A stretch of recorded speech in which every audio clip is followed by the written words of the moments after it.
empezar desde la parte de la masticación. Recordemos que nosotros tenemos 32 dientes, 4 caninos, 8 incisivos, 8 premolares y 12 molares, en los que vamos a tener que los caninos los van a estar encargados de desgarrar, los premolares de triturar y los incisivos de cortar, siendo que los incisivos van a tener una fuerza de 25 kilogramos y los premolares de 100 kilogramos. Todo esto va a estar inervado principalmente por la discontra de lo que sería el nervio trigémino y también por estructuras asociadas al tubo encefálico cerca del área del gusto y el olfato, tal como la amígdala, el hipotálamo y la corteza cerebral, así como la sustancia reticular asociada al gusto en el bulbo raquídeo.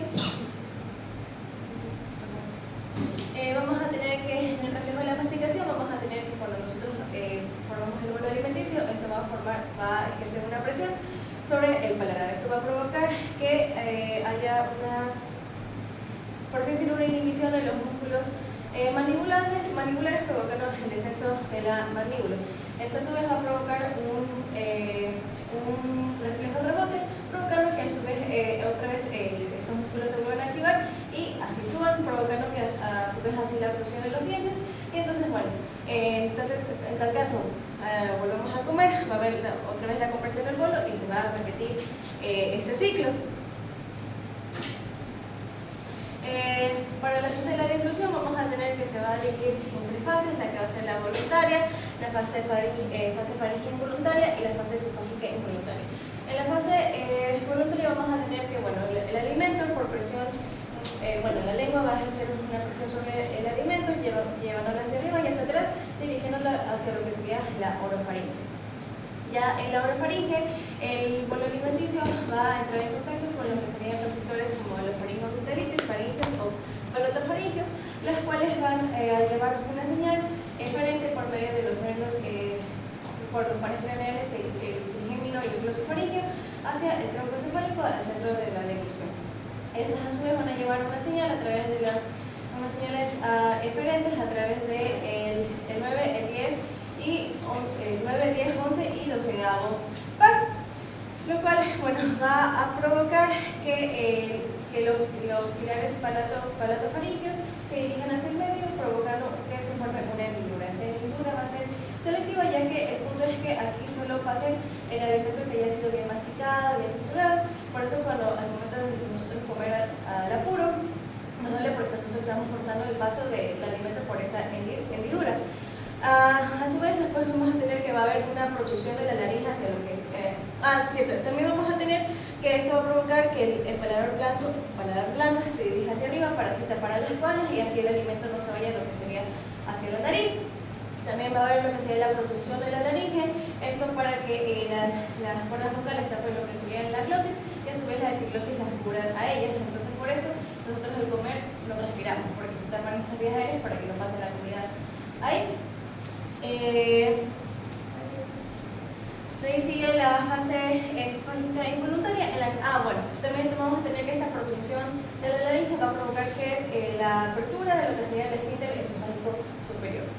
Vamos a tener que cuando ya el alimento pase lo que sería el esófago, vamos a tener unas ondas peristálticas primarias que van a durar entre 8 a 10 segundos y ellos, bueno, van a tener como fin dirigir el alimento hacia lo que sería el estómago, pero vamos a ver que va a haber un punto en donde como que se van a acumular y esto va a provocar una distensión.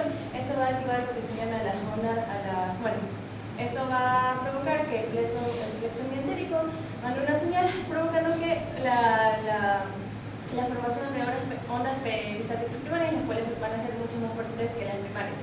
Vamos a tener que la unión de las ondas primarias con las secundarias van a finalmente abrir a lo que sería el esfínter esofágico inferior, para que se pase el alimento hacia lo que sería el estómago.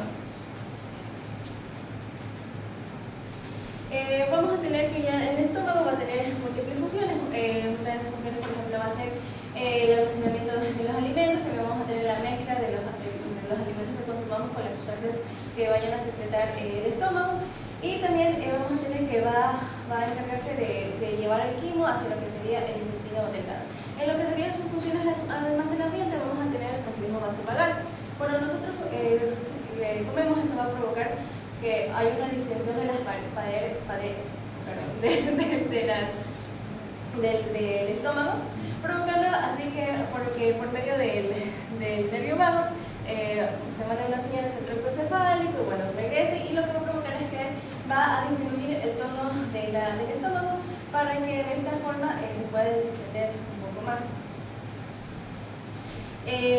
Ya hablando sobre la mezcla y propulsión de alimentos en el estómago, vamos a tener que aquí van a empezar a ver van a empezarse las ondas de constricción, que bueno, van a dirigirse hacia lo que sería hacia el antro pilórico para dirigir el alimento hacia aquí. Pero vamos a tener que cuando ya esté el alimento aquí, solo una pequeña parte, que va a ser mayoritariamente líquido, va a lograr pasar, ya que el esfínter pilórico va a ejercer una presión. Esto va a provocar una retropulsión de lo que sería el contenido que se encuentra aquí, y esto va a provocar que haya una mezcla, una mejor mezcla de lo que serían los alimentos con el ácido gástrico del estómago y otras hormonas que también secreta. Y esto provoca así que se forme el quimo. También vamos a tener que van a empezar unas contracciones que el 20% va a empezar desde la parte inferior del cuerpo y van a ser mucho más fuertes que las contracciones iniciales, lo que va a provocar que por fin puedan ir en contra de lo que sería la presión de ese esfínter pilórico, y así estas puedan pasar hacia lo que sea el intestino delgado. Y vamos a tener que, bueno, estas ondas se van a ir ascendiendo hasta lo que sería el antro, hacia el antro hacia el fundo gástrico. Y esto se lo llamaría, como bomba pilórica, la cual también va a estar estimulada como la gastrina, la cual va a impulsar a esta bomba porque aumenta la motilidad gástrica.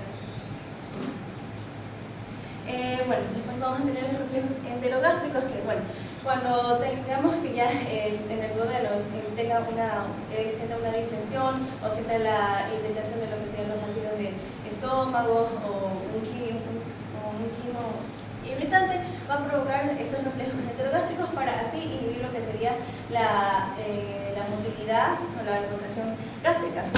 Entonces lo que va a buscar es inhibir la bomba pilórica y aumentar lo que sea el tono del esfínter pilórico para que vuelva en la resistencia, ¿no?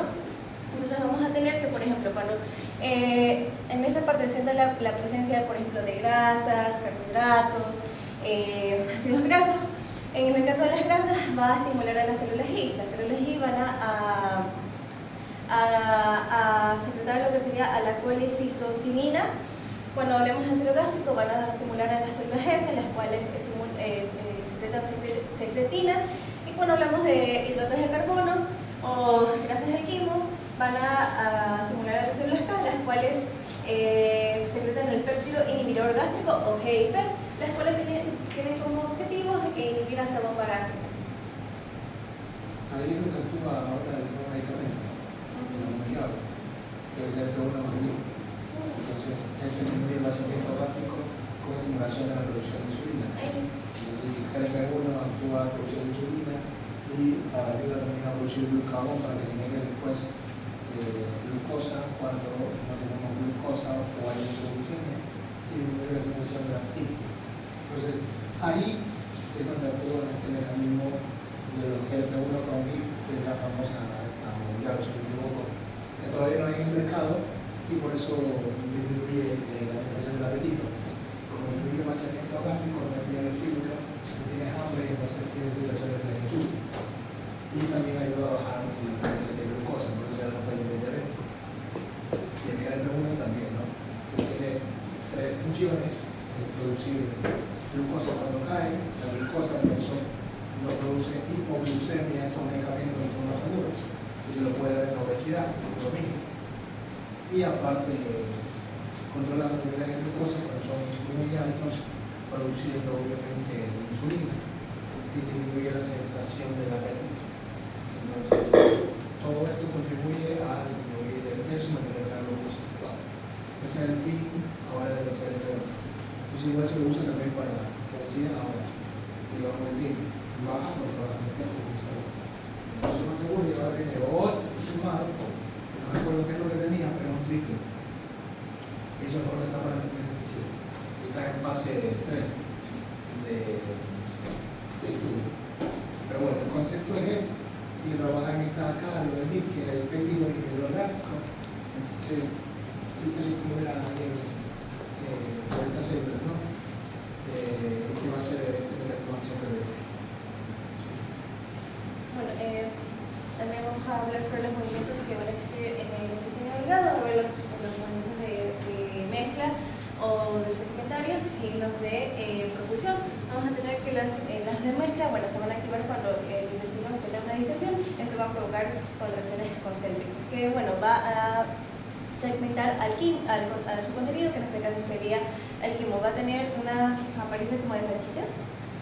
Y bueno, esta segmentación permite una mejor mezcla de lo que serían las sustancias que se secretan en el intestino delgado, con lo que sería el quimo, y también bueno, ayuda en la absorción. Vamos a tener que la frecuencia, por ejemplo, en duodeno y ayuno va a ser de 12 veces por minuto, en el ilion terminal va a ser de 8 a 10 veces por minuto.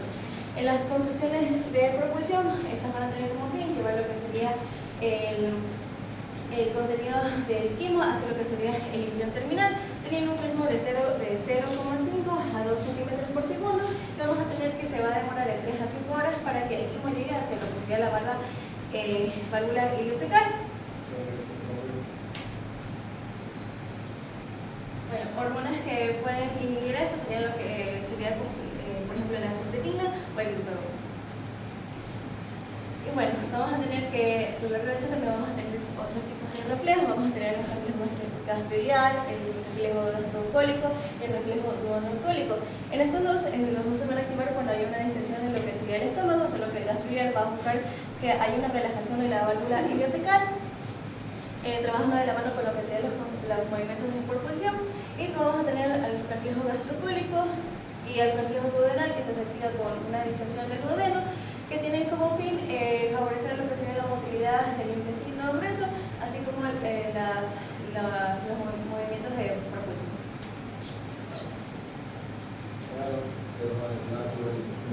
Básicamente, estas son las funciones generales y la anatomía funcional. El intestino grueso va a empezar básicamente desde aquí, donde está la válvula ileocecal, la válvula y el esfínter ileocecal, que básicamente el esfínter lo que va a hacer es evitar el retroceso y bueno, del contenido fecal.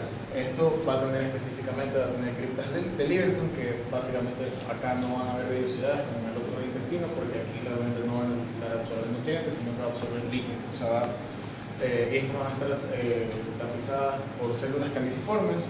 Y bueno, acá va a haber bicarbonato y el muco. Básicamente el muco, debido a la gran cantidad de bicarbonato, va a tener un pH elevado. Esto lo va básicamente a proteger de exporiaciones, va a ayudar a la adhesión de la materia fecal como tal, y va a ser una barrera bacteriana en relación a lo de las bacterias de la microbiota. Por eso, como tiene diarrea, los primeros que te importan son bicarbonato.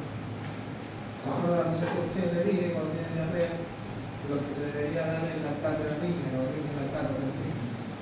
Y cuando tienen vómito, tiene que dar cloruro de sodio, porque diarrea. Cloro, de sodio, el vómito de litro, la diarrea pierde potasio y bicarbonato. Entonces, por eso se debe dar lactato, porque tiene potasio y el lactato al final del día en el cuerpo se convierte en bicarbonato. Entonces, se convierte en bicarbonato y ayuda a hacer su metabolismo. Bueno, básicamente el intestino grueso también tiene movimientos de mezcla y movimientos de propulsión. Son muy parecidos a los del intestino delgado en realidad. Y básicamente, pero aquí va a haber una contracción en anillos, como ya explicó mi compañera, pero acá las tenias, que van a tener forma de bandas de 3, van a ser las que se contraigan hasta cierto segmento y de ahí van a seguir, se van a seguir contrayendo así. Siempre anterior. Ajá, exacto. Cuando hay una obstrucción, hay un proceso. Ustedes nunca han visto, yo vi solamente una vez vómitos de calor y las cosas horrendas que le sale la caca por la boca y por la nariz. ¿Cómo? Sí. Por la boca. Por la boca y por la nariz. Claro, porque tiene un movimiento Claro, el movimiento intestinal, el movimiento que te dice, que es anterógrafo, no retrógrafo. Y si hay una pared, se va a seguir llenando. Claro, la calidad siempre va a llegar, va a seguir acá y va a aumentar 20 Claro, o sea, la región más caudal, la región caudal, no, entonces pongamos anterior a la región retrógrada. Entonces, imagínate que esta construcción no hubo un impacto fecal o algo, hay una inflamación intestinal. Entonces, ahora se todo este movimiento de revolución, de mezcla, bla, bla, bla, todo lo que generan es una predicción de, al final de la materia fecal hacia adelante. Entonces también trabaja la serotonina, trabaja todos estos movimientos que hacen que se produzca en el intestino. Por eso que la serotonina se produce en el tratamiento del intestino y esto ayuda al movimiento intestinal. Entonces, por eso también se explica que cuando uno tiene estrés, le van a tomar examen y todo, ay, me dio diarrea, me quité el baño, me estreñí y todo, porque el factor estrés genera mayor producción de serotonina y estimula esto de acá. Entonces se dan cuenta que le van a tomar el examen, uy, me voy al baño y ya vengo, y se ponen nerviosos, cuando están estresados le da diarrea o se exprimen. Entonces, son las sensaciones producto de la serotonina, acá. Entonces, también genera el estímulo del vómito. Mira, entonces, ¿por qué cree que cuando tomamos uno de los estimulantes de la serotonina? ¿Por qué le da náusea? ¿Por qué le da vómito? Entonces, o comidas irritantes te producen náusea y vómito, o el ají te puede producir eso. Entonces, son estímulos producidos por la misma hormona. ¿Sí? Pero viendo el caso de los mismos, imagínate que hay una obstrucción y que hay movimiento anterógrado, sino que se va a hacer retrógrado, y solamente una vez vi vomitar a una persona con asfixia interna. Entonces es una cosa espantosa. Vos cuando tienes un impacto por bolo fecal, tienes que sacarlo, meter la mano en el resto, no tienes idea, hasta por acá y dar, sacar, sacar cada una semana, pero no tienes idea. No puse 3 guantes y apretaba mierda, decía mi jefe, apretaba mierda, me fui a bañar y no se me quitaba el olor. Entonces, es una cosa horrible, pero tienes que hacerlo. ¿Sí? Y si no lo haces, tienes que desimpactar. Si no lo desimpactas de forma mecánica, tiene que ser quirúrgico.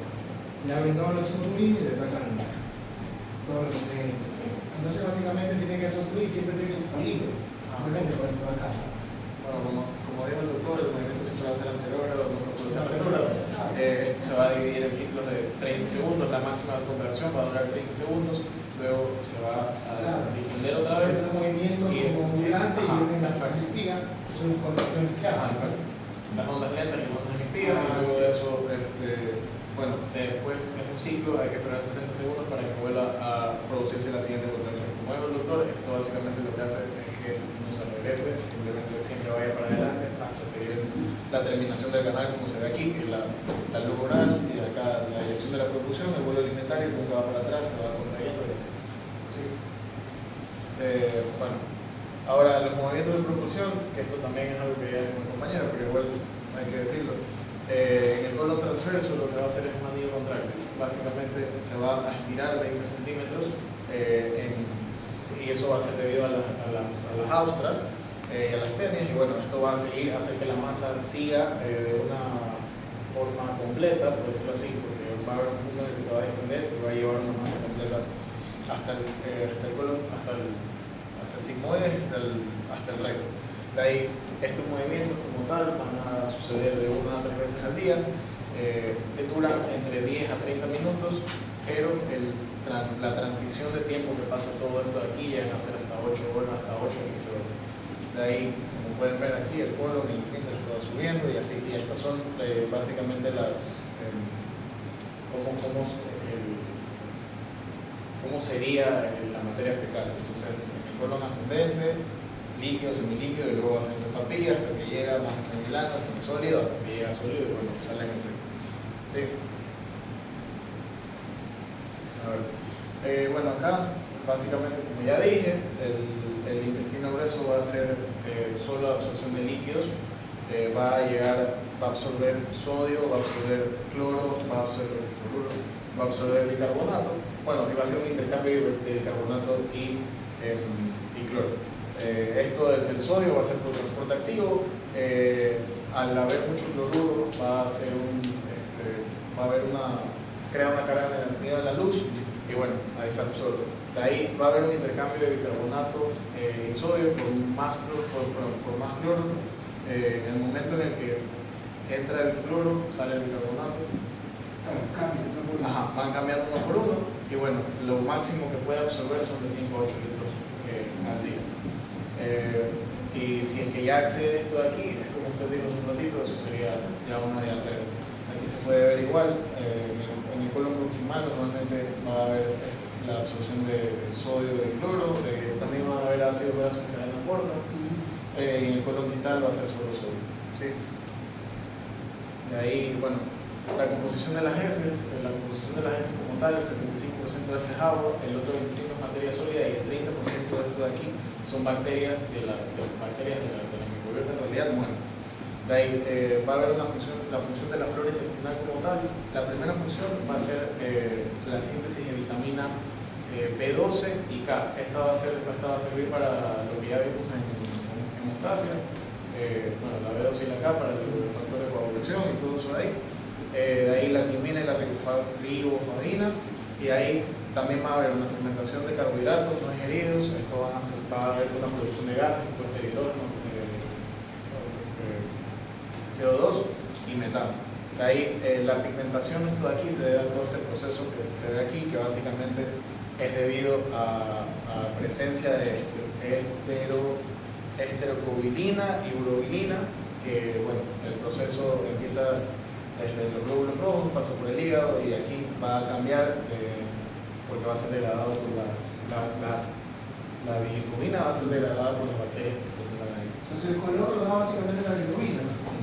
Entonces es un color medio amarilloso, verdoso, en realidad contexto clínico, medio café, que tiene un contexto clínico. Acuérdense que hay un signo semiológico que se llama colia, o sea, sin color, literalmente hace la caca de sí, de color blanca. Entonces eso se ve mucho en la hepatitis, cuando tiene alguna obstrucción. Entonces, ¿por qué? Porque hay obstrucción de la bilis, aumenta la bilirrubina y produce ajolia. Es bien crítico de la hepatitis A. Le puede llegar algún día a un paciente que tiene ligera ictericia, ¿sí? Aumento de la bilirrubina, pero dominio, ¿cuál sería? ¿Directa o indirecta? ¿Cómo? La bilirrubina total está aumentada. Un paciente que tiene fiebre, malestar, que no toma agua hervida o que no lava los alimentos bien, entonces aumenta la bilirrubina. Tú estás pensando en hepatitis, ya te digo el diagnóstico. ¿Cuál aumenta? ¿La directa o la directa? Aumenta. ¿Cuál es? ¿Cuál aumentaría? La teoría que tiene la bilirrubina es aumentada. Entonces, si viene la aumentada, debería ser porque está histérico, tiene un tic histérico, tiene esclerótica, cambia de color, tiene ictericia, bla, bla, bla, qué sé yo. Y te dice, doctor, estoy orinando color Coca-Cola. ¿Sí? Coca-Cola. ¿Qué dice? ¿No sé? Como la Coca-Cola, negro. Entonces, con la hiperbilirubinemia que tiene y produce acolia. ¿Sí? ¿Cómo? ¿Qué hacen de la caca blanca, doctor? Nunca lo he visto la caca blanca. ¿Sí? ¿Así? La bilirrubina directa. Directa. ¿Por qué la directa y no la indirecta? Claro, porque la indirecta tiene que ver con la hemólisis. Entonces, la hepatitis no produce hemólisis. La hepatitis es un proceso inflamatorio de nivel hepático, que puede ser viral por hepatitis, puede ser un proceso obstructivo, un tumor, sí, que esté generando una enfermedad autoinmune, que esté generando una inflamación de los hepatocitos y genera hepatitis. Simple y llanamente. Entonces, aumenta obviamente la bilirrubina, la total es expresa de la directa. ¿Sí? Y eso va a producir el típico hepatitis A. Y eso es muy frecuente. Cuando les toque hacer la rural lo van a ver, pero al peputrulo siempre les va a llegar porque o no hierven el agua o se les toca ir a la loma del Pujo a hacer las rurales. Cuando no hierven el agua, no comen alimentos bien cocidos, obviamente puede generar, aparte de la hepatitis, que ya te lo estoy explicando, puede generar una salmonelosis, una shigellosis, que es el peputrulo. Y este es el tiempo que se da la salmonela, la shigella con hepatitis. Tú no sabes qué mismo viene. Viene combinado el dengue con salmonela. Y no sabes si la fiebre es por la salmonela o por el dengue. Entonces es una desgracia que te meten. Ahorita, porque las combinaciones del agua servida con la gente de los pozos, que toman agua en los pozos, y tienen la letrina a 15 metros y el agua se pasa de la letrina con el pozo. Y no sabe diferenciar porque obviamente tienen una barrera que es permeable en la tierra y absorbe. Entonces, bueno, ese sería el concepto de que por qué produce la caca de color normal cuando no la tiene normal, se conoce como acolia. La heces blanca producto de la hepatitis. Y si no es la hepatitis, que es la más común, entonces tienes que buscar la causa que está produciendo acolia. ¿Estamos? Entonces es un signo característico. Cuando las heces son de color negra, color carbón, la morcilla, sabe que pone hemorragia digestiva. Entonces, eso también tienen que preguntarlo. Entonces, aunque les parezca asqueroso, ustedes siempre tienen que preguntar. Siempre le pregunto a mis pacientes, y no que es necesario, no, porque doctor, usted tiene problemas, no. Siempre le preguntan, ¿la caca cómo está? Con la amarillita cafecita, sí, doctor. No, está como el carbón, entonces tenemos hemorragia digestiva. Entonces yo ya lo volviendo. ¿Sí? ¿Está haciendo la caca todos los días? No, doctor, cada 3 días. Ah, ya sé por qué tiene el potasio alto. ¿Sí?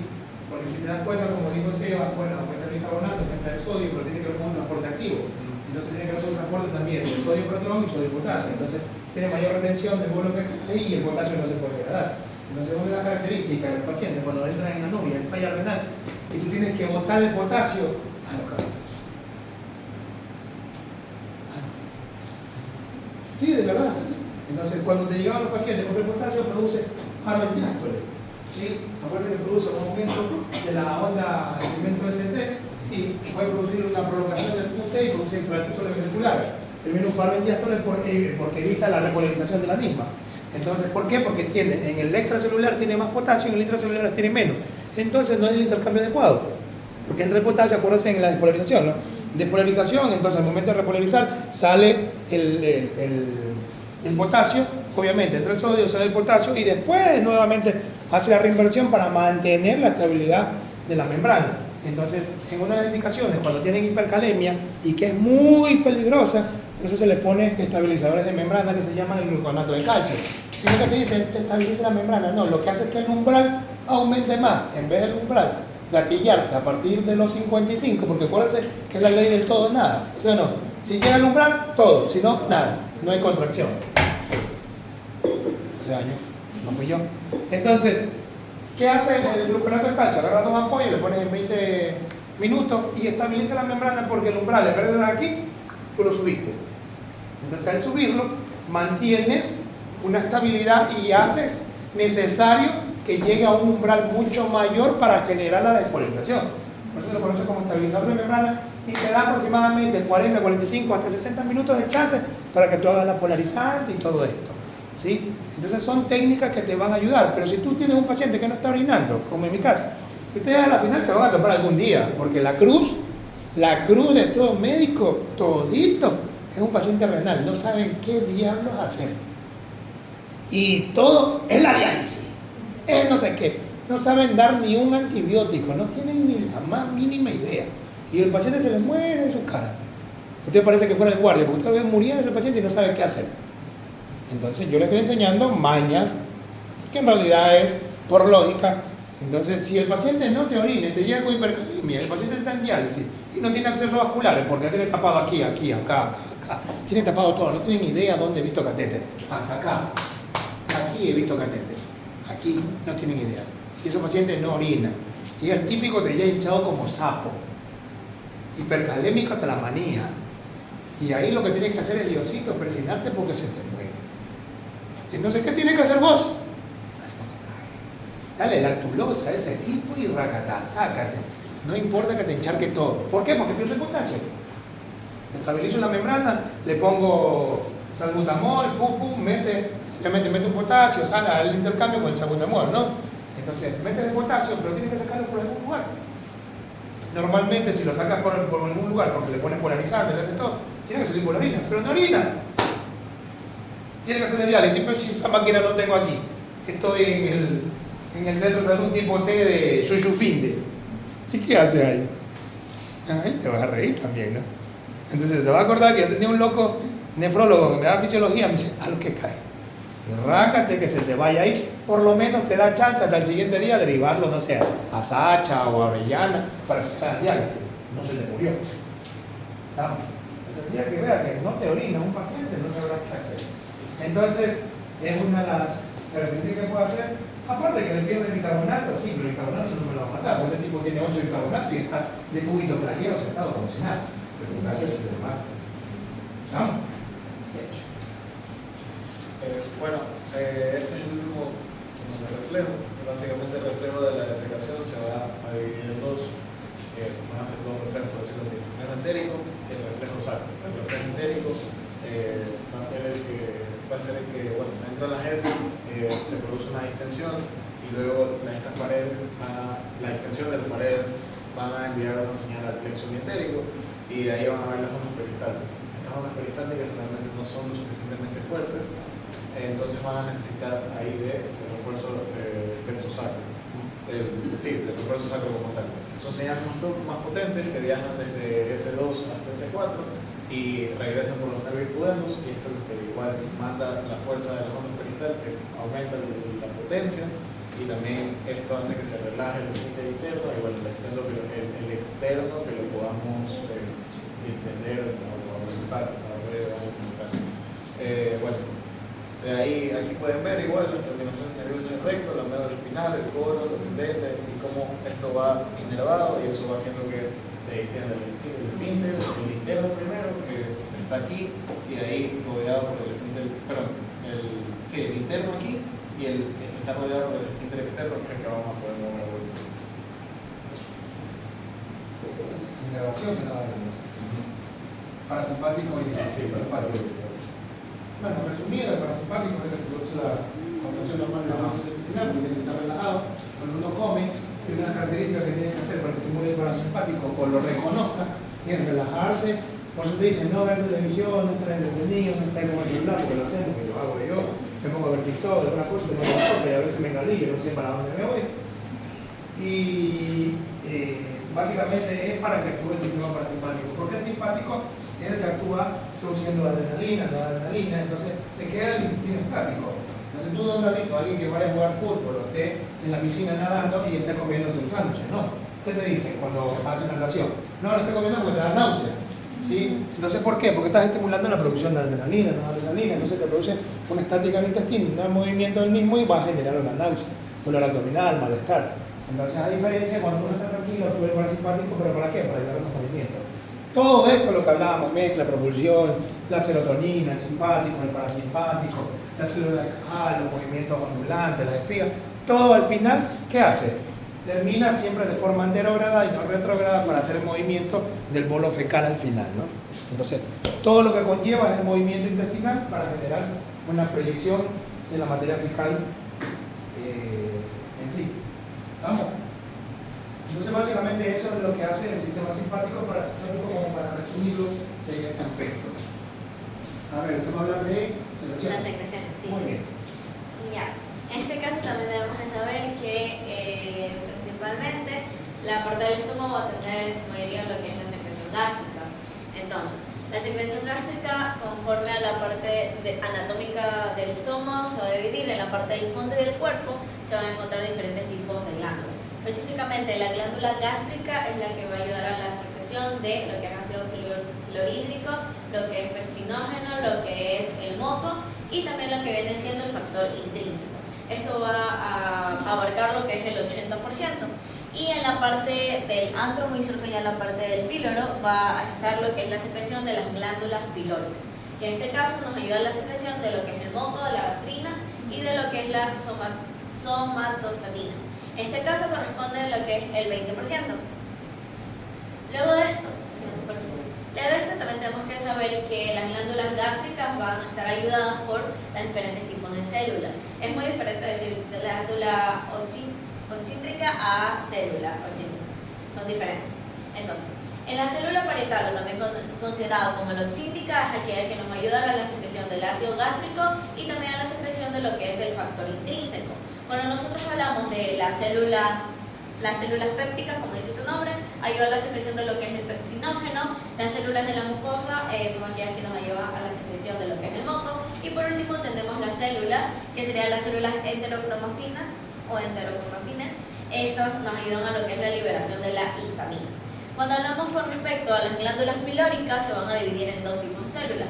Hay células D y células G. La célula G, como tiene su nombre, va a ayudar a la liberación de lo que es la gastrina, mientras que las células D nos va a ayudar a lo que es la liberación de la somatostatina.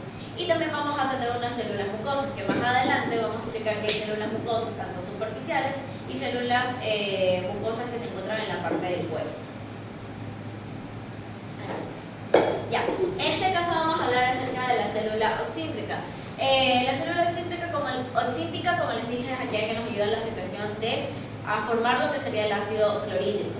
En este caso vamos a hablar primero en la célula oxíntrica es así. Esto de aquí se lo llama la luz de los canalículos, que son aquellos que van a expulsar lo que es el ácido clorhídrico y ayudan a la formación del mismo. En la célula oxídica, en la parte intracelular, se va a tener lo que es el agua en la parte del citoplasma. El agua se va a disociar, se disocia en lo que es el hidrógeno y un OH.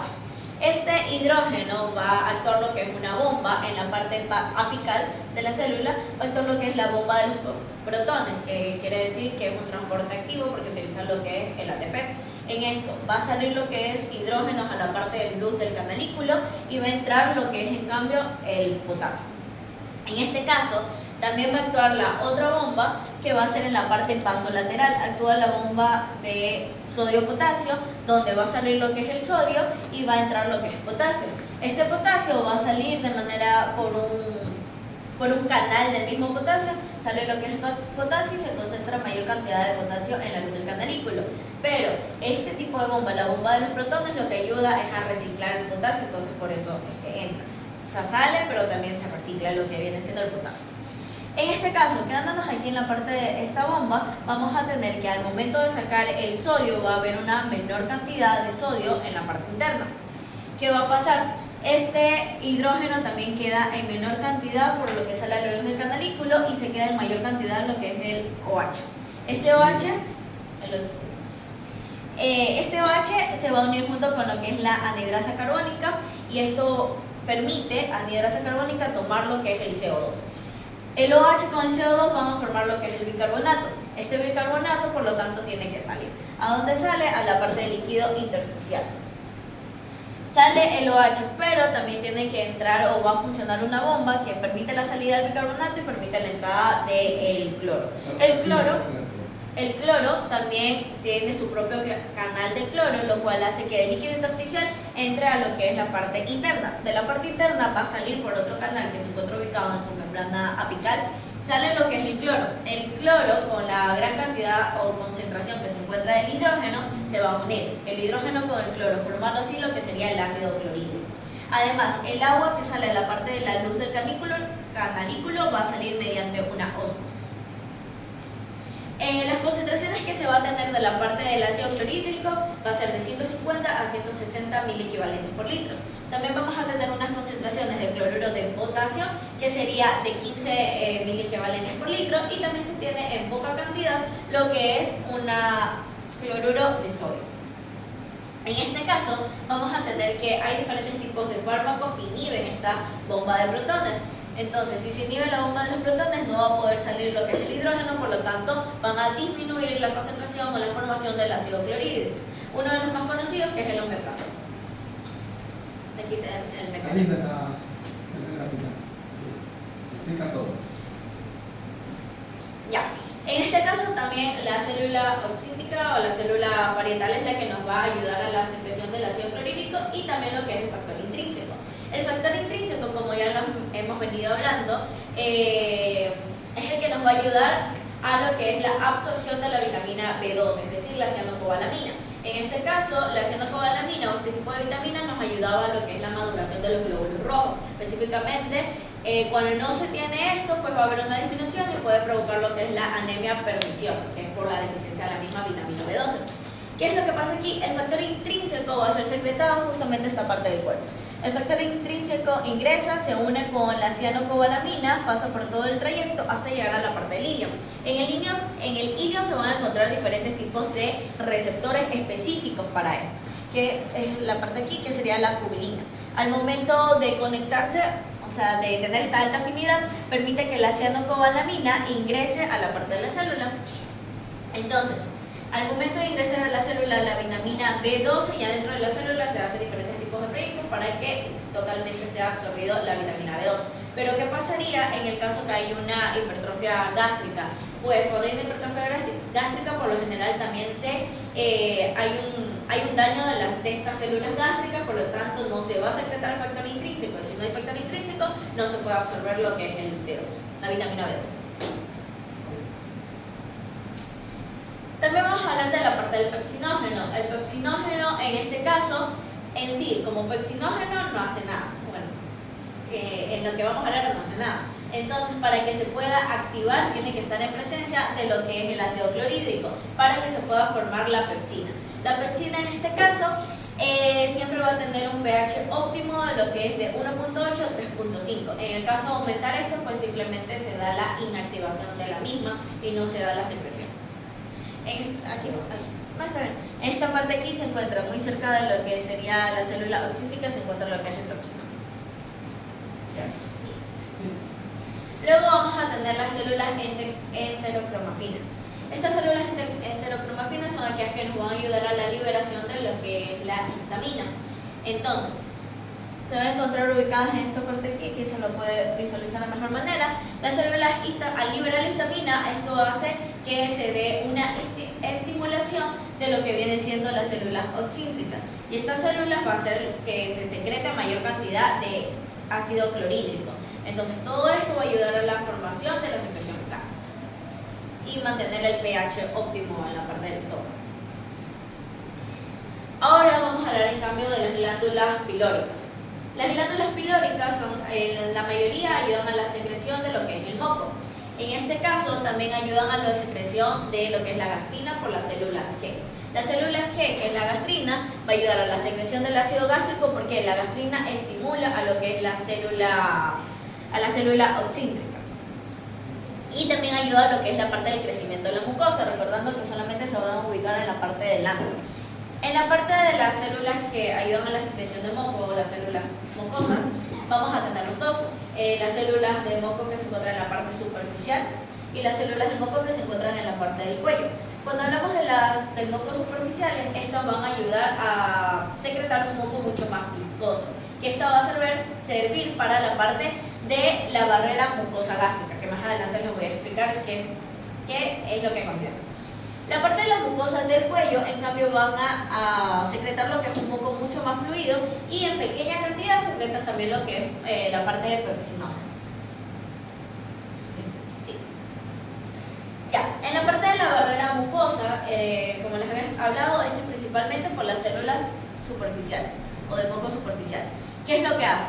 El pH normalmente el pH de la luz de la parte del estómago es un pH muy bajo, que es de 1 a 2.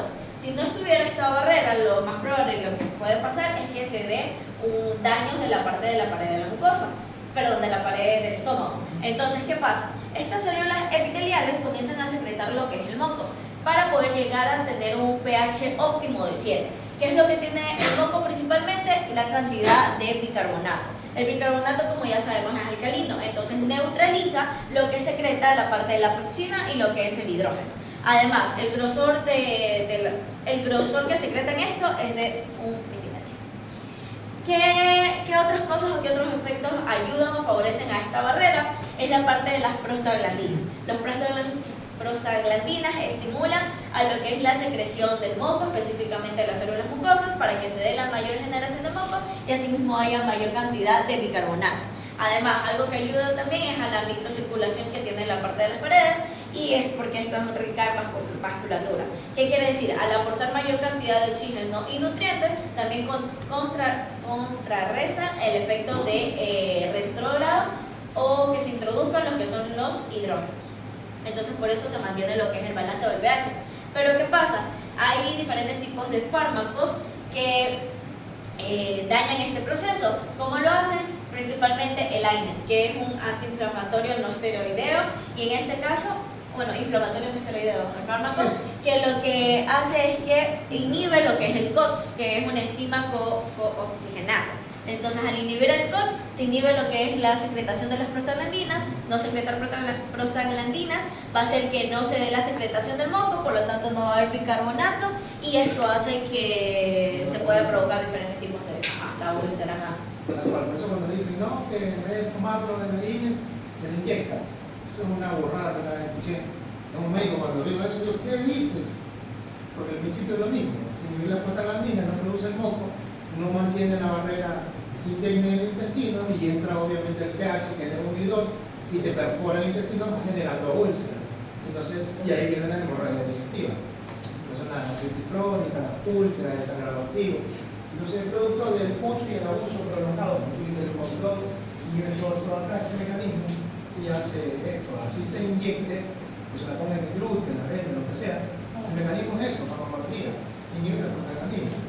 Entonces, si bien disminuye el dolor, ¿sí? Porque tiene que ver con un mecanismo de comunicación a nivel de las neuronas, entonces el nivel de las neuronas de la prostaglandina hacen como una especie de sinapsis y comunicación, disminuye el proceso inflamatorio y no hay el reclutamiento de los leucocitos en este caso. Entonces, como no hay una respuesta inflamatoria, una respuesta al dolor, no hay una respuesta de los leucocitos y no produce la inflamación placenta. Entonces, para resumirlo así. Y a diferencia del estómago que produce toda calma del moco, y si disminuye el proceso inflamatorio, pero te va lesionando la mucosa intestinal. Y ahí tienes que ver el concepto como dice la doctora. Está muy bien. Entonces, te la tomes en jugo, en pastillas, inyectes, intramuscular, lo que sea, el efecto es el mismo. Así que nunca crean que no, porque vienen los farmacéuticos y te inventan, no, que está tiene un puente, doctor, que no produce úlcera gástrica y todo. No me voy a imaginar que yo le digo, sí, de ese tres buenos, tranquilo, no. Entonces, yo no lo sé. Una pregunta, ¿qué pasa tipo las reacciones que da cuando uno, vemos que ingiere una pastilla, pero esa pastilla te produce las ganas de vomitar, o bueno, el vómito? ¿Por qué se debe eso? Puede ser una que tenga alergia, otra que hay personas que con el estómago vacío les genera esas náuseas. Pero realmente yo veo a las mujeres, ¿no? Que me da no sé qué, le da languidez. Pero ¿y si con el estómago lleno también le sucede eso? Puede ser que tenga una reacción alérgica al cemento. Es que eso me pasa a mí, doctor. ¿Pero con una pastilla especial o con todas? Ya llevan 2 veces que digamos que me enfermo y me envían pastillas y cualquier pastilla que tome, por ejemplo, ay, se me olvidó el nombre. No, mira, está ¿Qué raro. La segunda consulta. Yo me paso la pastilla y me produce el vómito. Y la última vez que me enfermé no pude tomar ninguna pastilla y me tuvieron que hacer una inyección. Está como los niños ya. Sí, doctor. Hay que darte un par de cocachos porque todo. Eso me dice mi madre, doctor. Sí. Pero no es mi culpa, es la reacción de mi cuerpo. ¿Qué te parece? Se lo Y juro. conté algo al doctor Alejandro y me dijo que las mujeres son raras. General. Y él dice que yo me vio con una bola de aire. ¿Una qué? Como sentí una bola de aire. ¿Cómo te vas a jugar con el aire?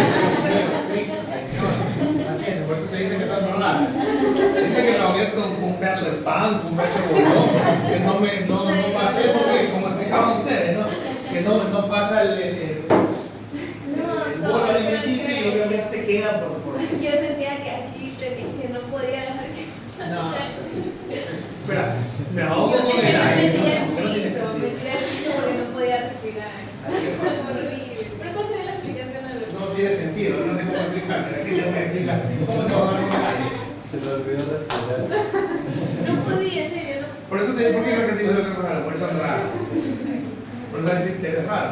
Bueno, es como Vladimir que dice, no, me atoro con la pastilla. Y en la primera Vladimir le pego un par de cachos y va a decir, no va a tomar un Yo Así que nada. 4 veces ayer, doctor.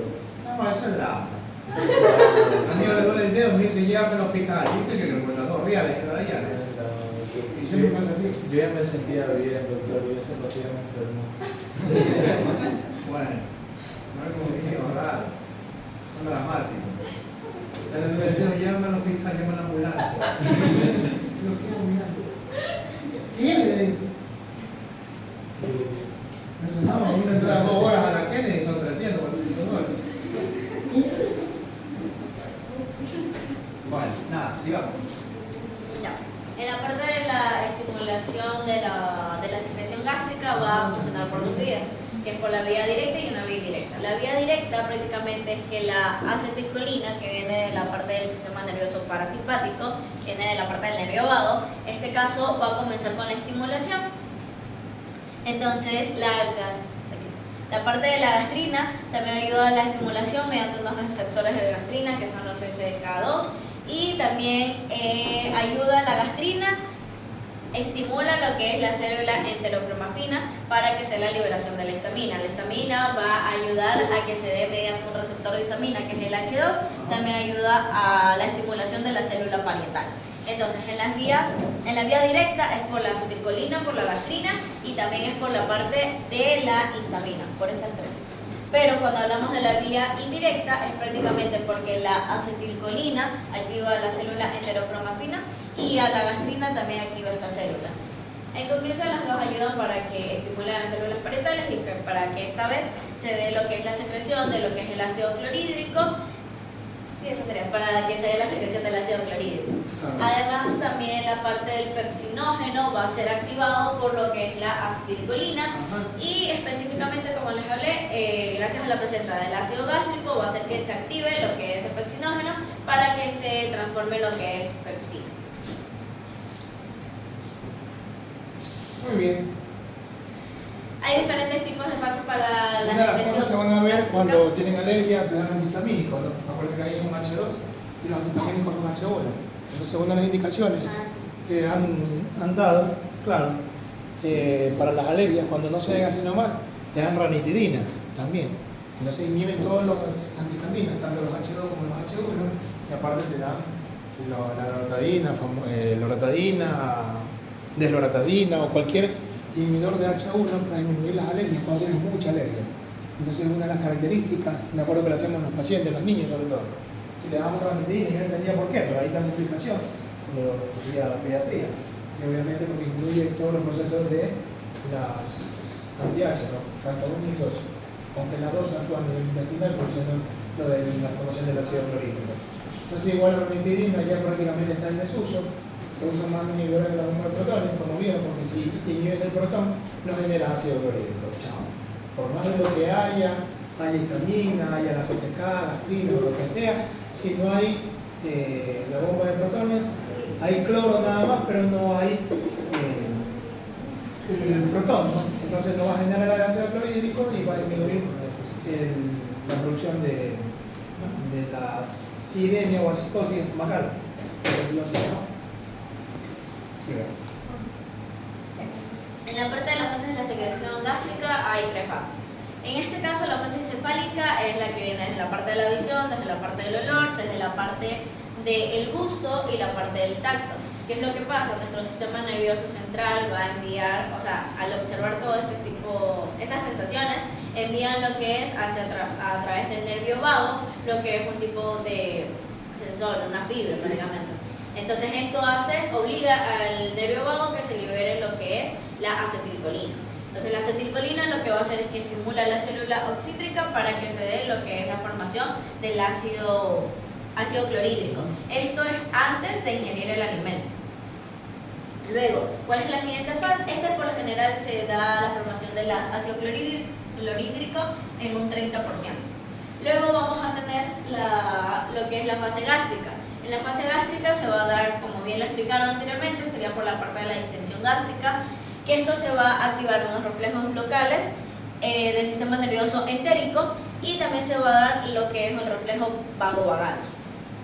En este caso, hace que se dé la activación o la liberación de la acetilcolina, que la acetilcolina va a estimular también a la que es a la célula oxítica para que se dé la formación de lo que es el ácido clorhídrico.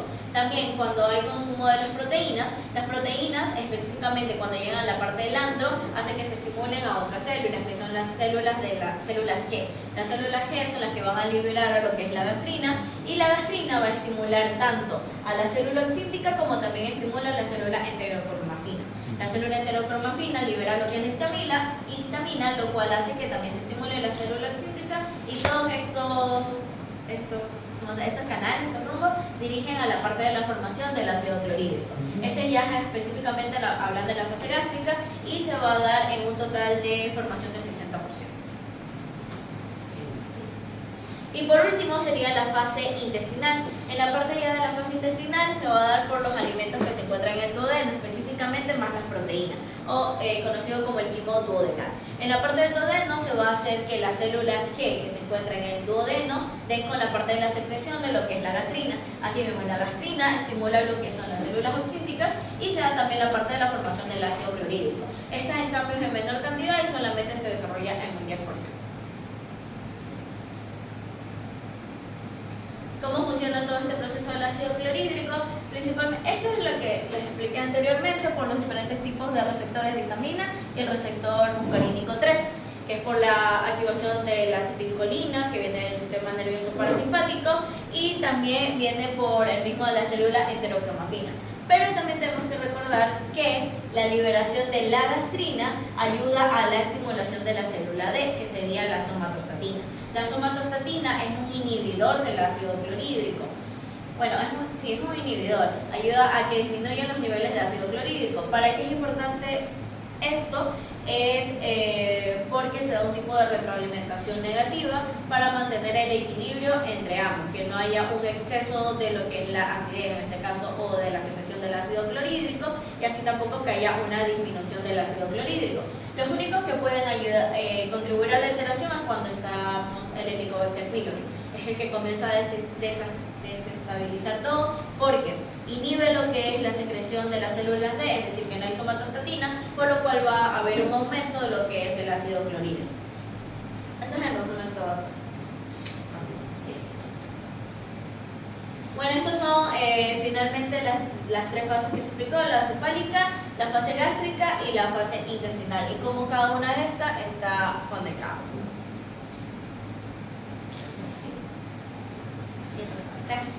Ya se acabó lo de la Espectacular. ¿Pueden compartir la imagen? ¿O pueden hacer ejercicios? Ya. Compartan las diapositivas, está buenísimo. Mira, pasa que te vas a quedar de ahí. Bueno, ahora yo les voy a hablar sobre la absorción, en donde la cual primeramente vamos a hablar un poco de sus generalidades.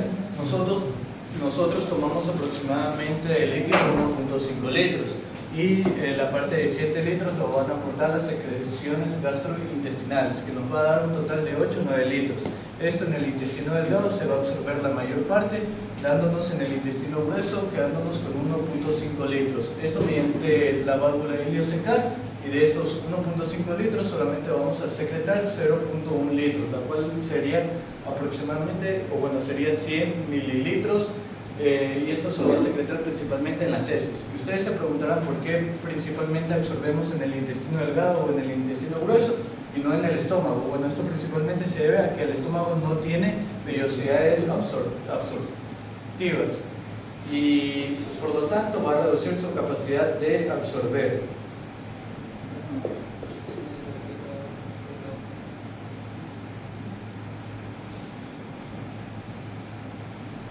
Y también debemos recordar que bueno, el estómago va a estar compuesto por células epiteliales adheridas entre sí, es decir, por uniones estrechas.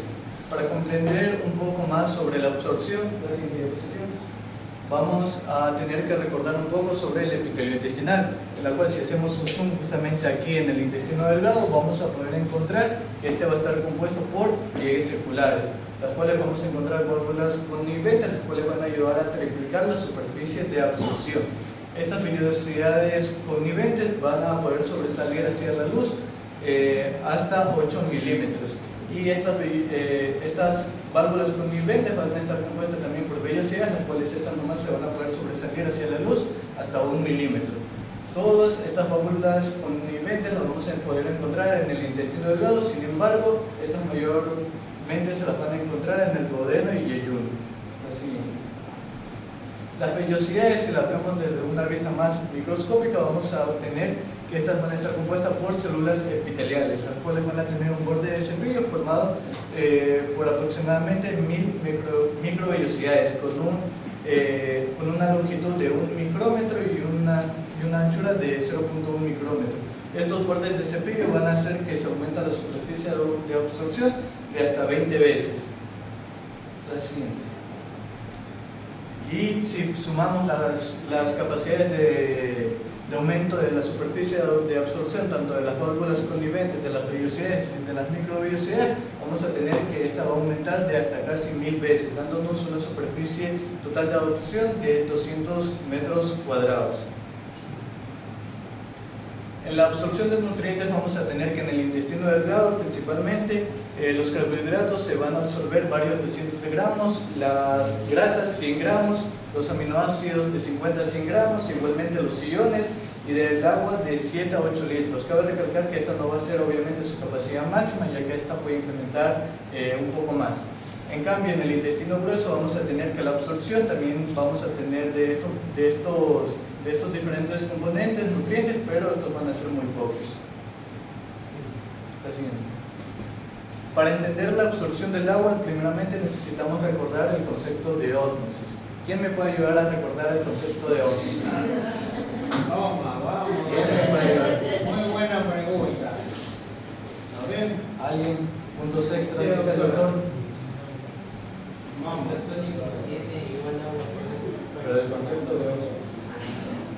A ver, El solvente pasa desde... a ver, Nuri. El solvente, ya te ayudé. El solvente pasa...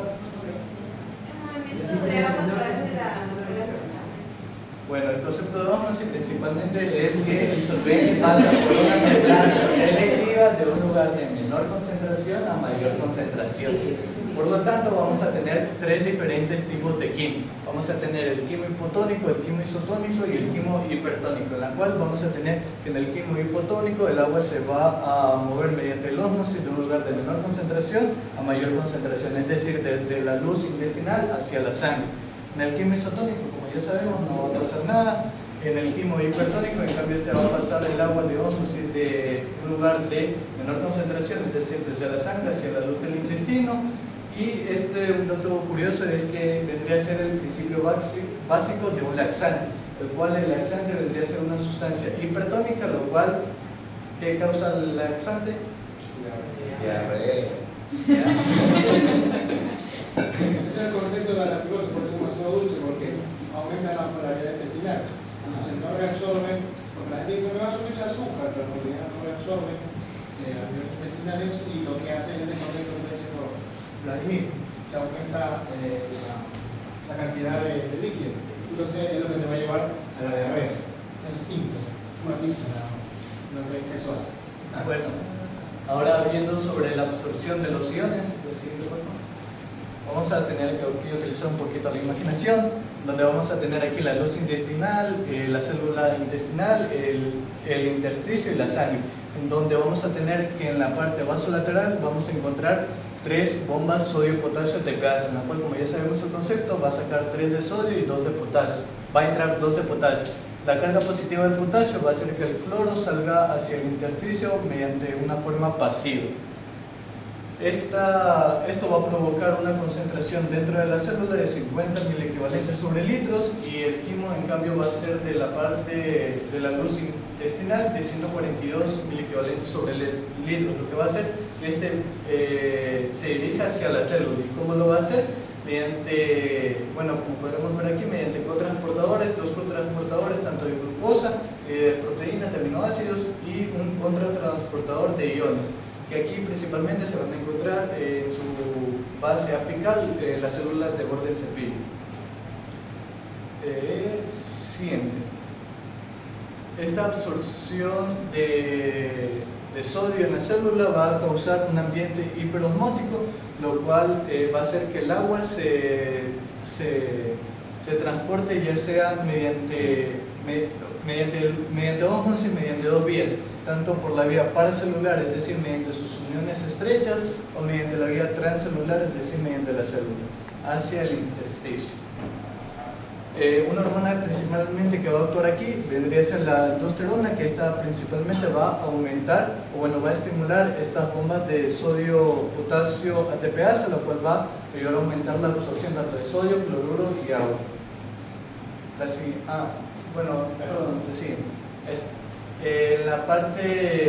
La parte del inicio del duodeno y yuno se va el cloruro igualmente a pasar de forma pasiva. Bueno, en la absorción de los carbohidratos vamos a tener que los carbohidratos se van a absorber un 80% en glucosa y un 20% tanto en galactosa y fructosa. Así. Como ya hemos visto, la glucosa se va a absorber mediante un contratransportador que vendría a ser el de sodio, que también vendría a ser aquí, pudiese entrar galactosa, y una proteína transportadora para ayudar al transporte de la fructosa. Así. En cambio, vamos a tener que la absorción de proteínas, esta principalmente se da mediante se absorbe en forma de tanto de péptidos, tripéptidos y aminoácidos libres, asimismo como los carbohidratos mediante cotransportadores o mediante difusión facilitada, que debe ser independiente de sodio. Sí. La absorción de las grasas. La absorción de las grasas, como ya muchos saben, se da primeramente por la descomposición gracias a las sales biliares. Y bueno, estas cuando ingresan a las células del intestino, en el retículo endoplasmático, aquí se van a formar kilomicronas, las cuales van a estar compuestas principalmente un 80% de triglicéridos, un 9% de fosfolípidos, un 3% de colesterol y un 1% de apoproteína. Estas principalmente una mayor cantidad va hacia los conductos linfáticos para irse hacia la parte venosa y una menor parte pasa a la circulación portal. Gracias. Muy bien. Yo voy a decir que una de las cosas que me ha gustado en la exposición, se hablan todo. Sobre todo me encanta cuando hablan todo de transportadores, me encanta más. Pásenme esa diapositiva que de ahí lo voy a armar. Entonces estaba bonito, hablaron bien y estaba completo todo. Me parece bien. No me cansé más. No vamos a ver ficho de porque ya revisé y está feísimo las pruebas que hacen. Unas cositas que no me gustan. No me gustan sus hijos. Y vos, Javier, no te iba a hablar.